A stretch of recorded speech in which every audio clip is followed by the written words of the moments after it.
Gold, trusted gold buyers. మీరు తాకట్టు పెట్టిన బంగారాన్ని విడిపించి ఈ రోజు ఉన్న మార్కెట్ ధరకు కొనబడను. ఈ రోజు నుంచి నేను ఈ వీధి గుమ్మం నుంచి నడవను.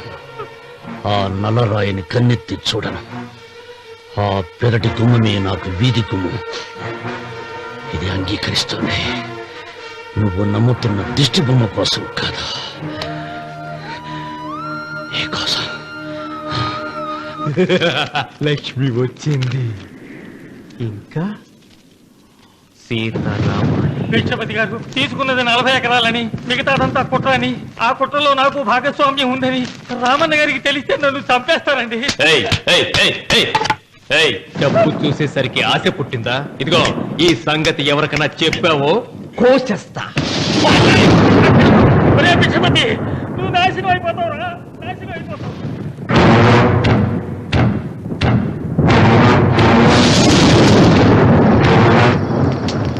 రాత్రిపూట ఎక్కడికి వెళ్తావా నాయనా? నీకు తెలియదమ్మా, తెల్లారేలోగా ఊరు వెళ్ళి పారిపోకపోతే ఆ భిక్షపతి మనల్ని చంపేస్తాడమ్మా. తొందరగా పద, తొందరగా పద. ఊరుదిలి పారిపోతున్నావా లోకేశ్వరరావు? అది నాకంతా తెలుసు. అయ్యా అయ్యా అయ్యా, నీకు ద్రోహం చేశాను, నన్ను క్షమించండి అయ్యా. నేను క్షమిస్తా, మరి భిక్షపతి వదలద్దు. నీకు ఉపాయం చెబుతా. అన్వర్, నీ ప్రాణాలకు భిక్షపతి మూలంగా ప్రమాదం ఉందని నీ చేతులతో నువ్వే రాసు. నేను కాపాడతాను. దాన్ని జాగ్రత్తగా మడిచి నీ జేబులో పెట్టుకో. అర్థం కాలేదా? నీ ప్రాణాలు నా చేతుల్లో పెట్టావుగా. మీ అమ్మను జాగ్రత్తగా ఇంటికి తీసుకుని వెళ్ళు. వెళ్ళు. వస్తాం బాబు. పద.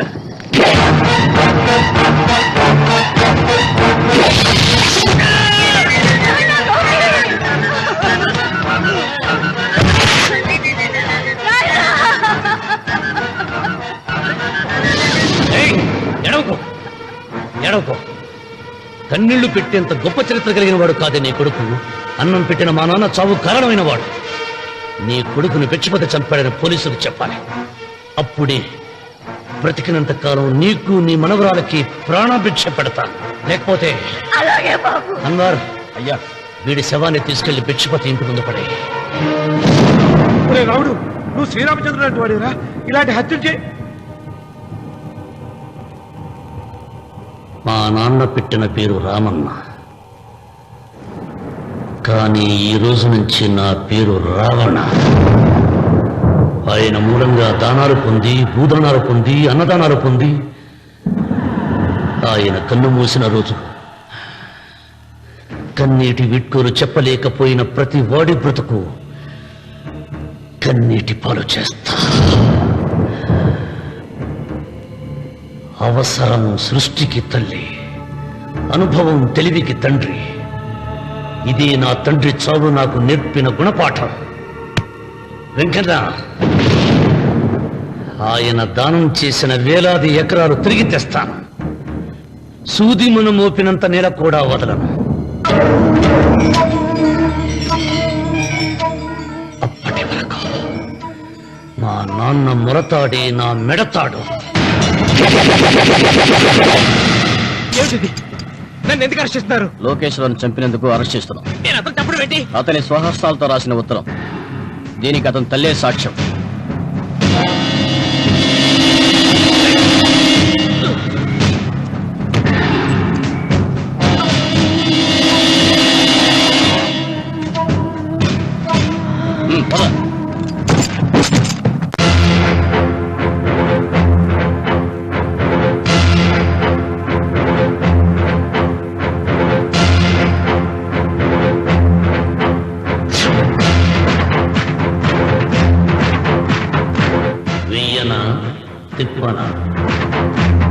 కృతజ్ఞతే కనరాని జనాలపైన ఎందుకు రాజాలి? కృతజ్ఞతే కనరాని జనాలపైన ఎందుకు రాజాలి?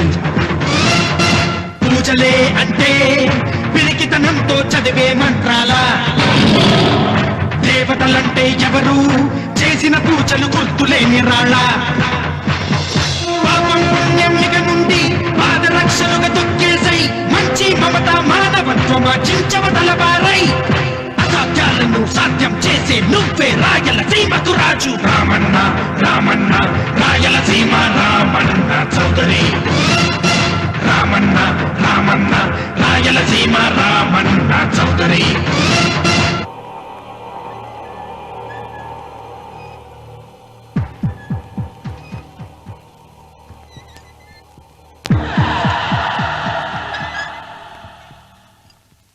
అన్వర్, అయ్యా 100 మంది పనివాళ్లను ఒక బుల్డోజర్ను ఆలయం దగ్గర తీసుకురా. దాన్ని పడగొట్టించాలి. ఒరే రావుడు, అబ్బాయి పెళ్లి వరకు ఆగమన్నారు, అంగీకరించాను. ఇప్పటికి ఆగే ప్రసక్తి లేదు. దేవుడి జోలికెళ్తే మహాపాపం రా. దేవుడా? వాడి పేరేంటి? శివుడు. మరి బ్రహ్మ, విష్ణువు, రాముడు, కృష్ణుడు, వినాయకుడు, సుబ్రహ్మణ్యం, లక్ష్మి, సరస్వతి, పార్వతి, వాళ్ళు దేవుళ్లే. అల్లా, క్రీస్తు, వాళ్ళు దేవుళ్లే. వీళ్ళల్లో ఎవడు గొప్పవాడు? వాళ్ళ నమ్మకాలను బట్టి వాళ్ళ దేవుడిని గొప్పవాడు అనుకుంటారు. అని సరిపెట్టుకోవడం లేదు. మా దేవుడు గొప్ప, మా మతం గొప్ప అని ఒకరినొకరు నరుక్కుని చూస్తున్నారు. నిజంగా దేవుడనే వాడుంటే కొంతమందికి ఎందుకు అన్నం దొరకడం లేదు? కొంతమంది చిన్న వయసులోనే విధవరాళ్ళు ఎందుకు అవుతున్నారు? కొంతమంది పశ్చిమలోనే తల్లిదండ్రులు ఎందుకు పోగొట్టుకుంటున్నారు? అది వాళ్ళ కర్మ. కర్మ అంటే పూర్వజన్మలో చేసుకున్న పాపం. ఆ పాపం నుంచి నీ దేవుడు కూడా వాళ్ళు రక్షించలేడా? రక్షించలేడు. అటువంటప్పుడు నీ దేవుడికి పూజనెందుకు చేయాలిరా? కన్న బిడ్డల్ని సరిగా చూడలేని వాడు తండ్రి కాదు, అందరికీ అన్నం పెట్టలేని వాడు దేవుడు కాదు. వెంకన్న, నువ్వు సద్బ్రాహ్మణుడివి. వేదాలు చదివావు, ఉపనిషత్తులు చదివావు, పురాణాలు చదివావు. నేను ఏమీ చదువుకోలేదు. అసలు దేవుడి ఆకారం ఎలా ఉంటుందో చెప్పు. ఆయనకు ఆకారం లేదు, నిరాకారుడు. అటువంటిప్పుడు గుడులెందుకు, గోపురాలెందుకు, వాటిలో విగ్రహాలెందుకురా? నేను చెబుతాను వినరా. గాలి దేవుడు, అది మనం పీల్చకపోతే చచ్చిపోతాం. నీరు దేవుడు, అది మనం తాగకపోతే బ్రతకలేము. భూమి దేవుడు, అది లేకపోతే మనకు అన్నం దొరకదు. అమ్మ నాన్న దేవుడు, వాళ్ళు లేకపోతే మనం అసలే లేవు. చదువు నేర్పిన గురువు దేవుడు, కష్టంలో, నష్టంలో, సుఖంలో, దుఃఖంలో దగ్గరుండే స్నేహితుడు. స్నేహితుడు అంటే నువ్వు నాకు దేవుడివి. నీకు మొక్కుతాను రా, అంతేగాని ఆ నల్ల రాళ్ళకి రెప్పలెక్కి కాదు. అంటే గుడి మెట్లకి మొక్కే వాళ్ళంతా మూర్ఖులా? నైవేద్యం పెట్టి నమస్కారాలు చేసే వాళ్ళంతా పిచ్చివాళ్ళ? గుండు గీయించుకుని పొర్లు దండాలు పెట్టేవాళ్ళంతా అమాయకులా? అవును. ఒక గుడి చూపించి ఆ గుడిలో దేవుడు వరాలు ఇవ్వడు అని చెప్పు. ఆ గుడి మెట్లలో ఒక్క మెట్టు కూడా ఎవడో ఎక్కడ. నైవేద్యం పెడతారన్నావు కదూ, ఎందుకో తెలుసా? పెట్టిన క్షీరాన్నాలు, దద్దోజనాలు, పులిహోరాలు మనం మెక్కుతామని తెలిసి, అదే దేవుడు తింటాడని తెలిస్తే శనగ చెక్క, ఒక బెల్లపు ముక్క కూడా పెట్టరా. వెంట్రుకలిస్తారన్నావు కదూ, దేనికి? మళ్ళీ ములుస్తాయన్న ధైర్యంతో. గుండు గుట్టించుకున్నాక జన్మలో ఒక్క వెంట్రుక కూడా మొలవదు అని చెప్పు. ఒక్కడు కూడా గుండు గుట్టించుకోడు. ఒరే రావుడు, గీతలో శ్రీకృష్ణుడు ఏం చెప్పాడో తెలుసా? చిచి! 16,000 మంది గోపికలతో సరసం, 8 మంది పెళ్లాలతో కాపురం చేసిన కృష్ణుడు ఎలా వేల్పు? వాడు చెప్పిన గీత మన తల రాత. వెంకన్న, నా దృష్టిలో భగవంతుని పూజించే వాళ్ళు 2 రకాలు. భయంతో పూజలు చేసేవాళ్ళు, ఆశతో మొక్కేవాళ్ళు. పాపం చేశాం, ఆయనకు దండం పెట్టి చేసిన పాపాన్ని ఏదో ఒక రూపంలో హుండీలో వేసేద్దామనుకునే వాళ్ళు మొదటి రకం. మొక్కితే ఏదో దక్కుతుందని ఆశపడేవాళ్ళు 2వ రకం. నా భూమి నేను సొంతం చేసుకున్నాను కాబట్టి అది పాపం కాదు. భయం లేదు, ఏదో అయిపోవాలనే ఆశ, తపన నాకు లేదు. ఈ రామన్న చౌదరి నిన్న జరిగింది మర్చిపోడు, నేడు జరగాల్సింది వాయిదా వేయడు, రేపటి గురించి ఆలోచించడు.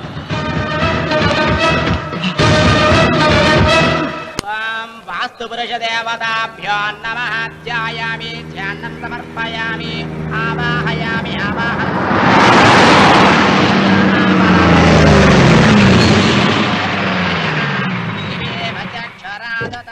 రండి రామన్న చౌదరి గారు. నా పేరు వెంకట్రావు, నేను సివిల్ ఇంజనీర్ని. మీరు ఎంతో గొప్ప మనసుతో బోల్డ్ అంత పొలం పోగొట్టుకుని 6 మైళ్ళ రోడ్డు వేద్దాం అనుకున్నారు. కానీ ఇప్పుడు మీ పొలంతో అవసరం లేకుండా గవర్నమెంటే రోడ్డు శాంక్షన్ చేసింది. ఆ ఆలయం కూడా పడగొట్టక్కర్లేదండి. చెరువుకు అడ్డంగా వంతెన నిర్మిస్తున్నారు. 2 మైళ్ళ దూరం కూడా తగ్గుతుంది.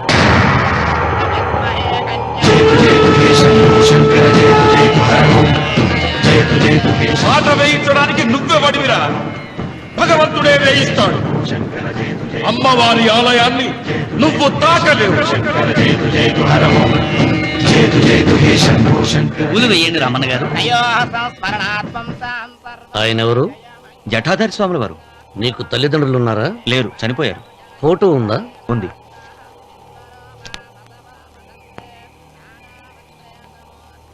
తల్లిదండ్రులను పూజించు, బాగుపడతావు. జడలు నిసాలు ఉన్నవాళ్ళని కాదు. హక్కుమని ఈ మన్ను నిన్నుగని నవ్వింది విన్నావా? హక్కుమని ఈ మన్ను నిన్నుగని నవ్వింది విన్నావా? దేనికి నీవు శాసనకర్తవు కావని తెలిసిందా? నేను నాదంటూ పలికిన మూర్ఖులు భూమిలో మిగిలానా? 7 అడుగుల నేలొకటే చివరికి మనిషికి మిగిలేది. ప్రవాహములో కొట్టుకుపోయే గట్టి పరకర మానవుడు. ఏ పాఠం ఎవరికి చెప్పాడు తెలిసిన వాడే ఈశ్వరుడు. రామన్న రామన్న ఇప్పటికైనా తెలిసిందా నీకు? రామన్న రామన్న ఇప్పటికైనా తెలిసిందా నీకు?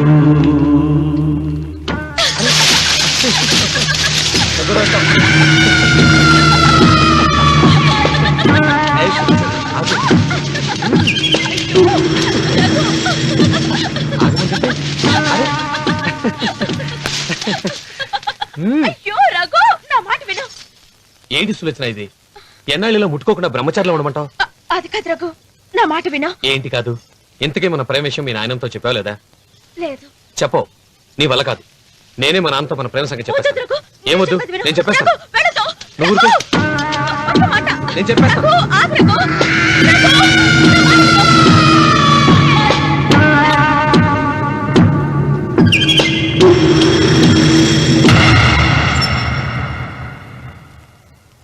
నువ్వా? నేనే. ఎందుకొచ్చావు? నువ్వు మా నాన్నని చెప్పిన రాక్షసుడివి అంటావు. వెంటనే వెళ్ళకపోతే నేను చంపేస్తాను అంటావు కదమ్మా?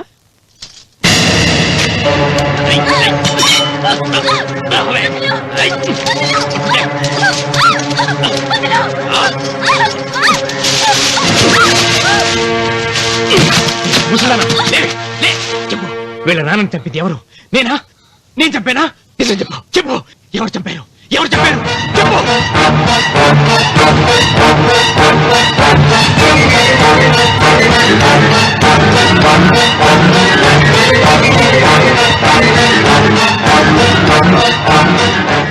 ఇన్నాళ్ళు ఈ నిజం ఎందుకు చెప్పలేదు? నీ ప్రాణం కాపాడడానికి. నీకు నిజం తెలిస్తే నిన్ను చంపేస్తాడేమోనని భయంతో నీకు చెప్పుండదు. పాపానికి ప్రాయశ్చిత్తం కావాలమ్మా. దానికి మార్గం నేను చెప్తాను. మనం ప్రతీకారం తీర్చుకోవాలి. నీకు రఘు దక్కేలా నేను చేస్తాను. నీ తండ్రి చావుకి పగ తీరేలా చేస్తాను. ఆలోచించు.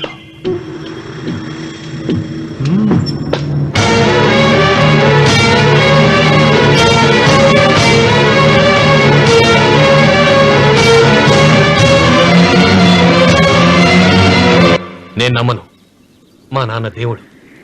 మా తాతయ్యకు జరిగిన అన్యాయానికి ప్రతీకారంగా పొలాలు స్వాధీనం చేసుకున్న మాట నిజమే, కానీ హత్యలు చేసే అంత దుర్మార్గుడు కాదు మా నాన్న. అందుకే చెప్పాను, నువ్వు నమ్మలేవు, నన్ను మర్చిపోమని. సులోచన, అదే నిజమైతే మా నాన్న నిలదీసి నిజమేంటో తెలిసాక ఆ ఇల్లు వదిలేసి వచ్చి నేను నిన్ను పెళ్లి చేసుకుంటాను. అది మహాప్రమాదం. మా మధ్యలో మాట్లాడడానికి నువ్వెవడవి? మీ నాన్న చేసిన హత్యకు 14 ఏళ్లు శిక్ష అనుభవించిన వాణ్ణిరా. నీకు నా మీద జాలి రావాలి కానీ కోపం వస్తుందేంట్రా? మీ నాన్న మనస్తత్వం నాకు బాగా తెలుసు. నువ్వు నాగ సులోచన ప్రేమించుకున్నారని తెలిసిన వెంటనే వీళ్ళిద్దరిని చంపేసి వీళ్ల పొలంలోనే పాతి పెడతాడు. నా మాట విను, ఇంకేం ఆలోచించుకో. నా మాట విను.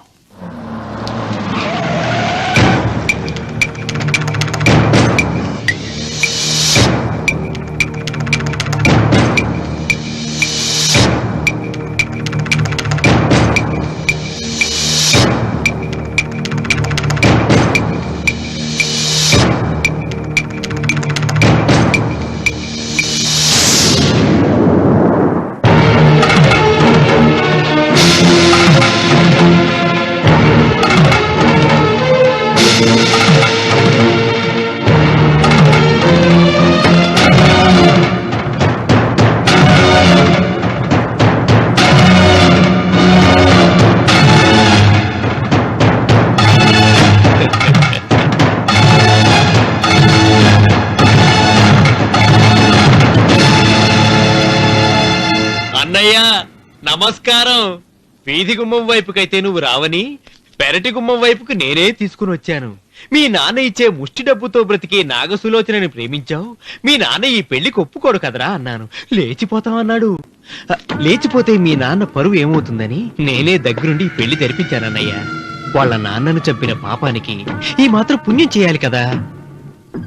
వాళ్ళ నాన్నని ఎవరు ఎక్కడ ఎలా చంపారన్నది నేను ఎవ్వరితో చెప్పలేదు. నీ బాధ నాకు అర్థమైంది అన్నయ్య, నీ బాధ నాకు అర్థమైంది. రేయ్, ఏంటి అలా చూస్తూ నిలబడ్డారు? వచ్చి కాళ్ళ మీద పడి ఆశీర్వాదం తీసుకోండి.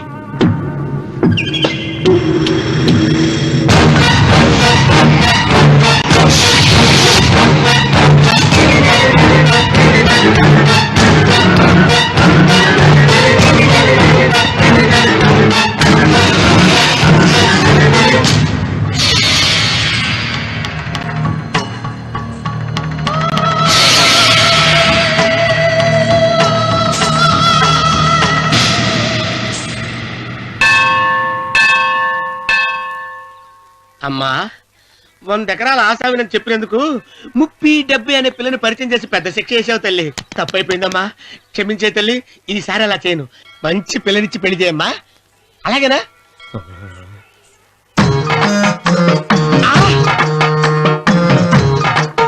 తల్లి, అమ్మా అమ్మా, సూపర్ ఫిగర్ తల్లి.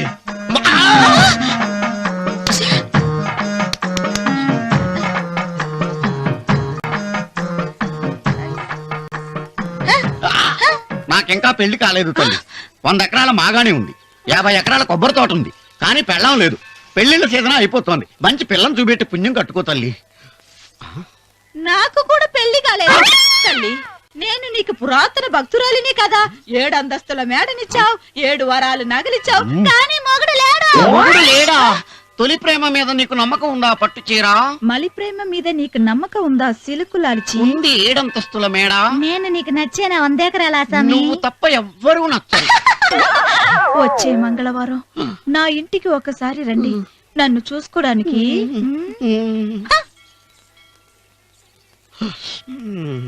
తొలి ప్రేమలు అంత తడిచిపోయావా? తడిసి ముద్దయిపోయాను. ఎంత? 30. ఇదెంత? 70. అంతే కదా.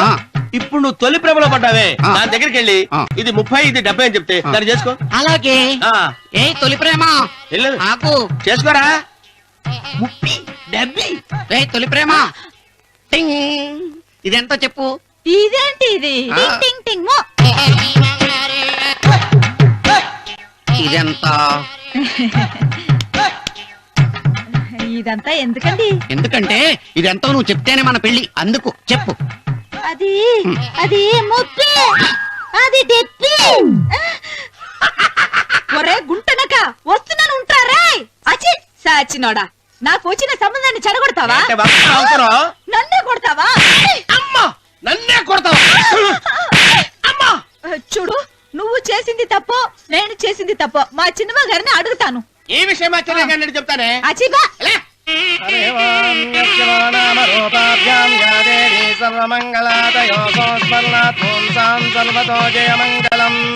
శ్రీమంగళ గౌరీ దేవతాయై నమః.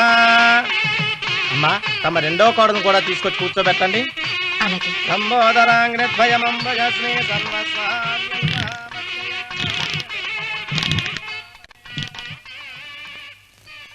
ఏంటమ్మా ఇంకా అలాగే ఉన్నావు? నువ్వు ఈ పూజకి ఏర్పాటు చేయమంటేనేగా మీ మామగారికి ఇష్టం లేకపోయినా ఒప్పించాను. అందరూ వచ్చేసారు. చీర మార్చుకుంటా. నాకున్న చీరల్లో ఇదే మంచిది. నా దగ్గర పట్టు చీరను తీసుకో. మీరు కట్టి విడిచిందా? లేదమ్మా, కొత్త పట్టు చీర ఉంది. వద్దులేండి. పోనీ నాగలైనా పెట్టుకోమా. మీరు పెట్టుకోక మిగిలినవా? కాదమ్మా, నా దగ్గర 7 వారాల నగలున్నాయి. దేవుళ్ళకు కావాల్సింది చీరలు నగలు కాదు, భక్తి. వస్తున్నాను, పదండి.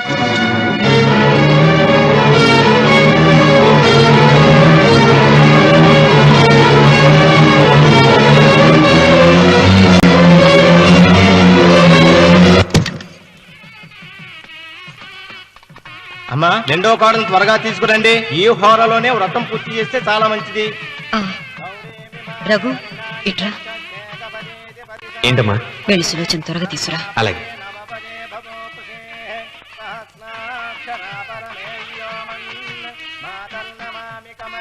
ఏమంది? రానుందమ్మా. ఎందుకని? ఎందుకని ఇంతమంది అడుగుతున్నారా? ఈ వ్రతం పెట్టింది ఎందుకు?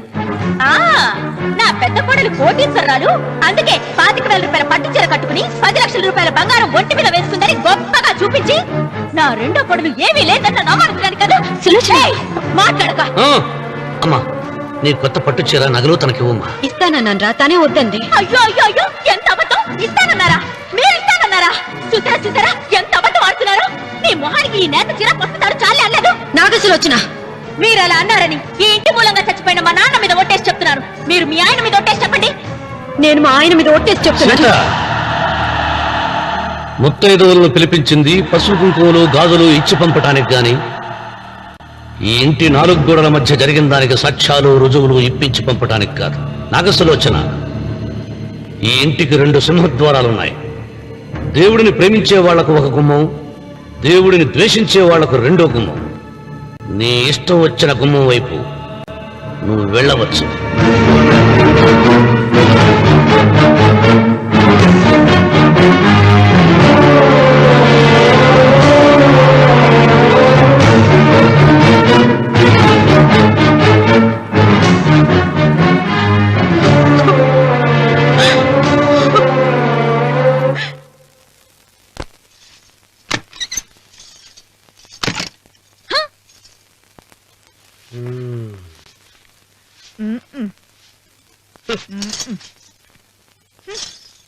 పాలయ్యే